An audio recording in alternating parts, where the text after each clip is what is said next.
رانا صاحب was it expected? کیونکہ خطرہ تو موجود تھا بہت عرصے سے. خطرے کے بادل منڈلا رہے تھے اور گہرے بھی ہو رہے تھے. اسرائیل نے اس کی اناؤنسمنٹ کی اور کہا کہ یہ ایک پریمپٹیو سٹرائک ہے. پریزیڈنٹ ٹرمپ جس طرح کھل کر سامنے آئے، انہوں نے ایرانین گارڈز کو کہا ہتھیار پھینک دو یا موت کا سامنا کرو. ایرانین قوم کو کہا کہ یہ مومنٹ آف ڈیسیژن ہے، تبدیلی کا آپریشن جو ہے وہ شروع ہو گیا. یعنی تبدیلی سے مراد ریجیم چینج. ایران کو کسی صورت بھی نیوکلیئر ویپنز حاصل نہیں کرنے دیں گے. تو رانا صاحب وہ جو ٹاکس ہو رہی تھیں ان کا کیا بنا؟ وہ ٹائم گین کر رہے تھے. اس دوران میں امریکی کامبیٹ فورسز جو ہیں اس خطے میں موجود ہوں، پہنچ جائیں. یہ خطرے کی گھنٹی ہے سب کے لیے، صرف ایران کے لیے نہیں. تو رانا صاحب اب ایران کا رد عمل کیا ہوگا؟ بنیادی طور پہ تو ان کے جو سپریم لیڈر ہیں ان کو وہ اٹیک کریں گے so that there is a regime change. Issue جو تھا وہ نیوکلیئر تھا جی. کہ یورینیم کی افزودگی سے روکا جائے، یا یہ ریجیم چینج جو تھا یہ ٹارگٹ؟ ایران کے میزائل پروگرام سے امریکہ کو اور اس کے شہریوں کو خطرہ ہے، اور وہ اپنے شہریوں کی حفاظت کے لیے کوئی بھی انتہائی قدم اٹھا سکتے ہیں. ڈو اور ڈائی سچویشن ہے فار ایران. کیا ایران گھٹنے ٹیکے گا؟ چائنا اور روس کا کیا کردار ہوگا؟ اگر چائنا اور رشیا ڈائریکٹلی اس جنگ میں کودیں گے تو پھر یہ جنگ محدود نہیں رہے گی ایران تک. امریکہ کی بنیادی ڈیمانڈز کیا تھیں اس میں؟ اپنا نیوکلیئر پروگرام جو ہے، انفراسٹرکچر ہے، اس کو ڈسمینٹل کرے. اپنا جو بیلسٹک مسائل پروگرام ہے اس کو لمٹ کرے. اور تیسری بات یہ تھی کہ Iran should stop its support to regional allies and armed groups. It's a devastating force. یہ بڑی سٹرن قسم کی وارننگ ہے ایرانینز کو کہ وہ اپنے آپ کو ڈسوسیٹ کریں فرام دا ریجیم. یہ جنگ محدود جنگ تو نہیں ہے. بات وہ یہ ہے کہ ہم آگ کے شعلوں کی لپیٹ میں ہیں. بسم اللہ الرحمن الرحیم. سنو پوڈ کاسٹ میں میں ہوں محمد کامران خان اور میرے ساتھ ہیں رانا کیسر صاحب. خطے میں ایک نئی جنگ کا آغاز ہو گیا ہے، اور سب سے زیادہ تشویشناک بات یہ کہ یہ جنگ ہمارے بالکل پڑوس میں شروع ہوئی ہے. رانا صاحب واز اٹ ایکسپیکٹڈ؟ کیونکہ خطرہ تو موجود تھا بہت عرصے سے. دیکھیے بالکل ایکسپیکٹڈ تھا.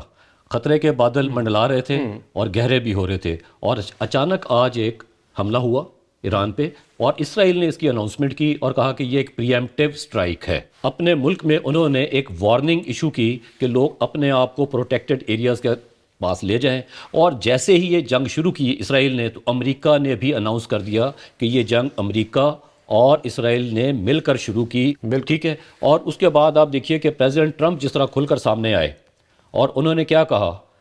انہوں نے ایرانین گارڈز کو کہا کہ لے ڈاؤن ویپنز اور فیس سرٹن ڈیتھ. یعنی ہتھیار پھینک دو یا موت کا سامنا کرو. This is a warning to Iranian revolutionary guards. مطلب یہ تو سیدھی سیدھی یہی بات تھی کہ جی سب کچھ چھوڑ دو، ہاں جی، ورنہ مرنے کے لیے تیار. اور ایرانین قوم کو کہا کہ یہ مومنٹ آف ڈیسیژن ہے، فیصلے کی گھڑی ہے، آپ اپنے گھروں میں رہیں، ہم آپ کی مدد کو آ گئے. جس کے بارے میں انہوں نے پہلے کہا تھا لاسٹ ٹائم، ہیلپ از آن دا وے.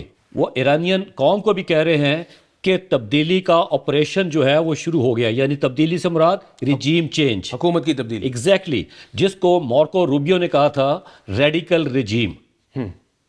ٹھیک ہے. اور اس کے ساتھ دیکھیں بڑا کلیئرلی انہوں نے آج ایک اندیا دے دیا اور واضح کر دیا کہ ایران کو کسی صورت بھی نیوکلیئر ویپنز حاصل نہیں کرنے دیں گے. تو رانا صاحب وہ جو ٹاکس ہو رہی تھیں ان کا کیا بنا؟ وہ ایک ڈرامہ تھا کامران صاحب. وہ ٹائم گین کر رہے تھے. آپ کو یاد ہے کہ پریزیڈنٹ ٹرمپ نے کہا تھا کہ 10 دن ہم دیکھیں گے، تو آج 10 دن پورے ہو گئے. اس ڈیٹ سے آج تک آپ کاؤنٹ کر لیجئے. واقعی ہم نے پوڈ کاسٹ کیا تھا، یہ بات ہوئی پری ڈیسائیڈڈ کہ کس ٹائم پہ کس دن یہ اٹیک کرنا ہے. اور ابھی آپ دیکھیے کہ ہندوستان کے وزیر اعظم وہاں پہ گئے ہوئے تھے، اور وہاں پہ دونوں نے، یعنی اسرائیل کے وزیر اعظم اور ہندوستان کے وزیر اعظم نے آپس میں ایک ایگریمنٹ بھی کیا سیکیورٹی کے حوالے سے. تو یہ ساری صورتحال جو ہے کافی عرصے سے ڈیولپ ہو رہی تھی، اور ایران کو بائی ڈیزائن انگیج کیا گیا تھا in the process of talks through a mediator, یعنی پرو امریکن میڈیٹر. ٹھیک ہے، تاکہ ٹائم گین کیا جائے. اور اس دوران میں امریکی کامبیٹ فورسز جو ہیں اس خطے میں موجود ہوں، پہنچ جائیں. Warships and aircraft carriers یہاں پہ آلریڈی آ چکے ہوئے ہیں، وہ گلف میں موجود. اور دوسری طرف آپ دیکھیے کہ پاکستان کو انگیج کروا دیا افغانستان کے ذریعے ویسٹرن بارڈر پہ. جیسے آپ نے کہا کہ ہمارے پڑوس میں جنگ شروع ہوگی، تو یقینی طور پہ یہ خطرے کی گھنٹی ہے سب کے لیے، صرف ایران کے لیے نہیں، اس خطے کے تمام ممالک جو کہ پڑوس میں ہیں، یہ ان کے لیے بھی ایک خطرہ ہے کہ اگر یہ جنگ پھیلتی ہے تو پھر اس کے شعلے بہت دور تک جائیں گے. کامران صاحب تو رانا صاحب اب ایران کا رد عمل کیا ہوگا؟ دیکھیے امریکہ نے جو نشانہ بنیادی طور پہ بنانا ہے وہ ان کے سپریم لیڈر آیت اللہ خامنہ ای کو بنانا ہے، اور انہوں نے یہ بات بتائی بھی۔ اسرائیلی دفاعی جو ذرائع ہیں انہوں نے کہا کہ آیت اللہ خامنہ ای کا جو دفتر تھا خفیہ، اس کو بھی اٹیک کیا گیا۔ جی تو بنیادی طور پہ تو ان کے جو سپریم لیڈر ہیں ان کو وہ اٹیک کریں گے، so that there is a regime change. اور رجیم چینج جو ہے وہ بہت عرصے سے ایک خواب تھا امریکہ کا اور اسرائیل کا، اور اب یہ اس خواب کی تعبیر کے لیے انہوں نے حملہ کر دیا ایران پہ۔ تو رانا صاحب ایشو جو تھا وہ نیوکلیئر تھا جی کہ یورینیم کی افزودگی سے روکا جائے، یا یہ رجیم چینج جو تھا یہ ٹارگٹ تھا؟ دیکھیں بنیادی طور پہ تو ایک بہانہ بنانا ہوتا ہے، اور دونوں باتیں ہیں، ایک تو نیوکلیئر پاور نہیں حاصل کرنے دینی ایران کو، دوسرا ان کا جو بیلسٹک میسائل ہے جس سے وہ سمجھتے ہیں کہ امریکہ کو خطرہ ہے، کیونکہ آج بھی پریزیڈنٹ ٹرمپ نے کہا کہ ایران کے میزائل پروگرام سے امریکہ کو اور اس کے شہریوں کو خطرہ ہے، اور وہ اپنے شہریوں کی حفاظت کے لیے کوئی بھی انتہائی قدم اٹھا سکتے ہیں، ٹھیک ہے، تو لہٰذا دے اٹیکڈ ایران۔ ٹھیک، تو اب ایران کا رد عمل کیا ہوگا؟ بڑا خوفناک ہو سکتا ہے، دیکھیں ڈو اور ڈائی سچویشن ہے فار ایران۔ انہوں نے یہ کہا تھا کہ جی جو ان کے یہاں پر بیسز موجود ہیں امریکہ کی مڈل ایسٹ میں، ہم ان کو نشانہ بنائیں گے، اور ان تمام ممالک میں جہاں امریکن بیسز ہیں وہاں بھی ایک وارننگ ایشو کر دی گئی ہے فار امریکن سٹیزنز۔ اچھا جی، اور وہاں پہ جو امریکن ایمبیسیز ہیں ان کا جو ایک غیر ضروری سٹاف ہوتا ہے اس سے کہا کہ وہ وہاں سے نکل جائیں، اوکے، اور اس کا مطلب یہ ہے کہ یہ جنگ جلدی ختم نہیں اب ہوگی، اور اس کے اثرات بہت دور رس ہوں گے۔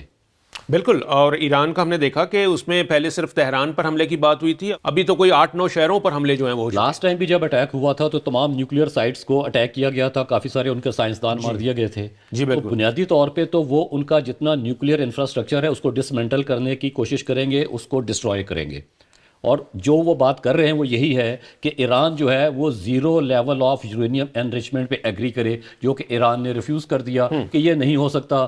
دوسرا، وہ اپنا بیلسٹک میسائل پروگرام جو ہے اس کو ختم نہیں کریں گے۔ اب یہ دیکھنا ہے کہ اس جنگ کے نتیجے میں کیا بات سامنے آتی ہے، کیا ایران گھٹنے ٹیکے گا، کیا ایران امریکہ کی تمام ایکسیسو ڈیمانڈز کو مان لے گا یا نہیں۔ اچھا، بات اگر خطے کی جنگ کی ہو رہی ہے تو رانا صاحب اس میں چائنا اور روس کا کیا کردار ہوگا؟ دیکھیے یہ ایک بڑا سینسٹیو میٹر ہوگا۔ اب پہلی بات تو یہ معاملہ یونائٹڈ نیشن سیکورٹی کونسل میں میرا خیال فوراً چلا جائے گا۔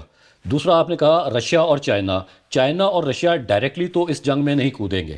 اس کی وجہ ہے کہ اگر چائنا اور رشیا ڈائریکٹلی اس جنگ میں کودیں گے تو پھر یہ جنگ محدود نہیں رہے گی ایران تک، یہ پھر ایک بہت بڑی جنگ ہوگی اور اس کا نقصان ساری دنیا کو ہوگا۔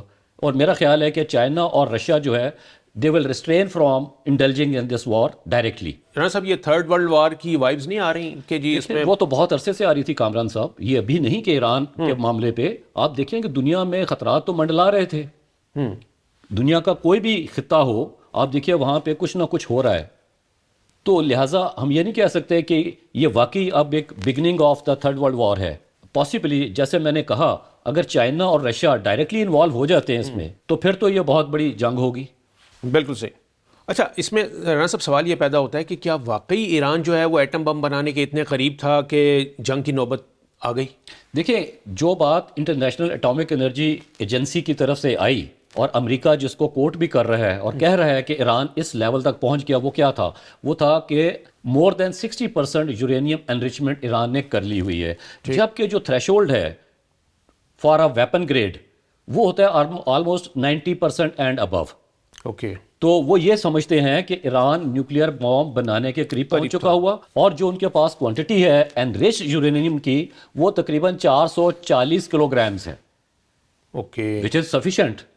لیکن یہی 440 کلو گرام جو ہے وہ امریکہ کہہ رہا ہے کہ جی یہ ادھر جمع کراؤ ہمارے پاس۔ نہیں جمع کراؤ، یا لاسٹ ٹائم جس طرح ہوا تھا 2015 میں کہ وہ سارا جو انریچ یورینیم تھا وہ شپ آؤٹ کر دیا گیا تھا، رشیا کو دے دیا گیا تھا۔ ہاں جی بالکل، یہ بات ٹھیک ہے۔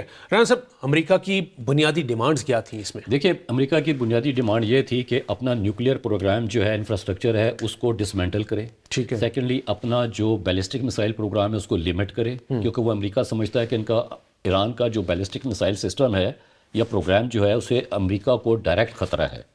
اور تیسری بات یہ تھی کہ Iran should stop its support to religious allies, regional allies and armed groups. اچھا ٹھیک ہو گیا، ٹھیک ہے، یہ بہت ساری باتیں تھیں۔ پھر آپ دیکھیے کہ ایران میں جو ایک انریسٹ ہوئی تھی اس میں بھی باقاعدہ CIA اور موساد نے سچویشن کو اگنائٹ کیا تھا۔ جی یہ تو کوئی ڈھکی چھپی بات نہیں ہے، ہاں وہ ایک ایسی سچویشن کریٹ کر رہے تھے کہ عوام جو ہیں ایرانینز جو ہیں ریوولٹ پہ آ جائیں، ریوولٹ کریں اپنے رجیم کے خلاف، لیکن ان کو سپریس کیا گیا، روکا گیا۔ ایرانین رجیم کا ایک رائٹ ہے، کوئی بھی رجیم ہو اگر اس قسم کی سچویشن ہوتی ہے تو انسرجنسی ہو یا ریوولٹ ہو تو وہ اس کو دباتے ہیں۔ اچھا، اس پہ انہوں نے کہا تھا کہ جی ہیومن رائٹس وائلیشن ہے، تو وہ تو معاملہ دب گیا۔ لیکن اب پھر سے پریزیڈنٹ ٹرمپ نے جو پیغام دیا ایرانینز کو کہ ہماری جو طاقت ہے وہ بہت خوفناک ہے، it's a devastating force, be careful. ٹھیک ہے، اس کا مطلب یہ ہے کہ یہ بڑی سٹرن قسم کی وارننگ ہے ایرانینز کو کہ وہ اپنے آپ کو ڈسوسیٹ کریں فرام دا ریجیم۔ ٹھیک ہے رانا صاحب، آپ نے کہا کہ یہ معاملہ فوری طور پہ یو این کی سیکیورٹی کونسل میں جا سکتا ہے، تو وہاں تو ہم نے غزہ والے معاملے پہ بھی دیکھ لیا کہ کیا ہوا، کچھ نہیں ہو سکا تھا، تو ابھی بورڈ آف پیس سے کوئی امید لگائی جا سکتی ہے؟ نہیں، دیکھیں ابھی تو بورڈ آف پیس کا فریم ورک ہی نہیں سامنے آیا، وہ تو ابھی غازہ تک محدود ہے۔ ہاں البتہ کہا گیا تھا کہ اٹ مے ایکسٹینڈ بیونڈ غازہ، یعنی اس کا جو مینڈیٹ ہے وہ تو ابھی تک کوئی بات سامنے نہیں آئی، تو لہٰذا ابھی تو یونائٹڈ نیشنز ہی موجود ہے اور یونائٹڈ نیشنز سیکیورٹی کونسل موجود ہے۔ وہ عرب ممالک یا مشرق وسطیٰ کے وہ ممالک جو کہ بورڈ آف پیس کے بھی ممبر ہیں، ان کا اب اس میں کیا رول ہوگا؟ اس کامران صاحب یہ تو وہ آپ بات کر رہے ہیں، ایک مذاق بن گیا ہوا ہے اب جو او آئی سی اینڈ مڈل ایسٹرن کنٹریز، بہت سارے مڈل ایسٹرن کنٹریز جو ہیں وہ تو اسرائیلی الائز ہیں۔ جی میں اسی لیے کہہ رہا ہوں کہ وہ کیا ہوا ہے، تو what do you expect from them؟ ظاہر ہے یہ تو کچھ نہیں ہے۔ جہاں ان کا جھکاؤ ہے وہیں ہوگا۔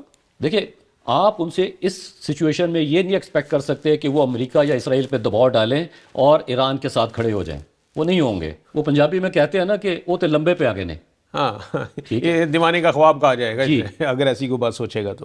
رانا صاحب یہ پریزیڈنٹ ٹرمپ نے ابھی پاک افغان جو تنازع چل رہا ہے اس میں پاکستان کو اپریشیٹ کیا ہے کہ جی وی آر گوئنگ گڈ۔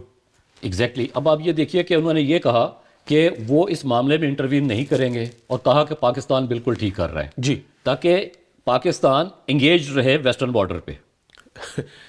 مسلمان بھی آپس میں جو ہیں وہ لگے رہے ہیں۔ دیکھیں کل بھی ہم نے بات کی تھی، جہاں تک کابل رجیم کی بات ہے جو طالبان کا انٹرم رجیم ہے، تو اگر اسلامک سوچ ہوتی وہاں پہ تو پاکستان میں مساجد کو اٹیک نہ کیا جاتا، بالکل ورشپ پلیسز کو اٹیک نہ کیا جاتا۔ So let's not be mistaken. بالکل ٹھیک ہے، بالکل ٹھیک ہے۔ اچھا رانا صاحب یہ جنگ محدود جنگ تو نہیں ہے، بالکل نہیں ہوگی، اور آپ یہی کہہ رہے ہیں کہ جی اس کا دائرہ جو ہے وہ بڑھے گا؟ جی بالکل، اس لیے کہ جس طریقے سے پریزیڈنٹ ٹرمپ نے اناؤنسمنٹ کی ہے اس سے انہوں نے بہت واضح پیغام دے دیا پوری دنیا کو کہ اب وہ ایران کا تمام انفراسٹرکچر جو ہے نیوکلیئر ریلیٹڈ اس کو ڈسٹروائے کریں گے، رجیم چینج کروائیں گے، اور ایرانین لوگوں سے کہا کہ وہ ان کی مدد کے لیے آگے، وہ اپنے گھروں میں رہیں، باہر نہ نکلے۔ اور جو حملوں کی شدت ہے وہ بھی بتا رہی ہے کہ یہ اس ٹائم یہ سیریس جو ہے ایگریشن ہے۔